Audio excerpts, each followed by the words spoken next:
कमरा अदालत में शोर शराबे के बायस अदालत ने नवाज शरीफ को जाने की इजाजत दे दी है। नवाज शरीफ तोशाखाना रेफरेंस में 4 साल बाद एहतसाब अदालत में पेश हुए। एहतसाब अदालत के जज कमरा अदालत में वापस आ गए हैं। नवाज शरीफ ने सरेंडर कर दिया है। अदालत वारंट मुस्तरद करे। नैब प्रोसिक्यूटर की जानिब से अदालत के रूबरू ये मौक़िफ़ इख्तियार किया गया।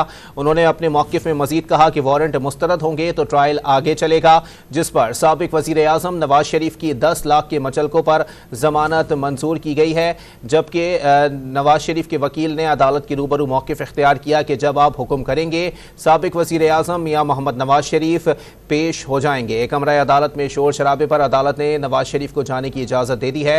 नवाज शरीफ तोशाखाना रेफरेंस में 4 साल बाद एहतसाब अदालत में पेश हुए। एहतसाब अदालत के जज कमरा अदालत में वापस आ गए हैं। साथ ही साथ आपको बताएं कि नैब प्रोसिक्यूटर ने अदालत के रूबरू मौक़िफ़ इख्तियार किया है कि नवाज शरीफ ने सरेंडर कर दिया है। अदालत वारंट मुस्तरद करे। वारंट मुस्तरद होंगे तो ट्रायल आगे चलेगा, जिस पर साबिक वज़ीर आज़म नवाज शरीफ की 10 लाख रुपए की मचलकों के एवज जमानत मंजूर की गई है। साथ ही साथ आपको ये भी वाज़ेह करते चलें कि अदालत के रूबरू साबिक वज़ीर आज़म मियां मोहम्मद नवाज शरीफ के वकील ने मौक़िफ़ इख्तियार किया कि जब आप हुक्म करेंगे नवाज शरीफ पेश हो जाएंगे।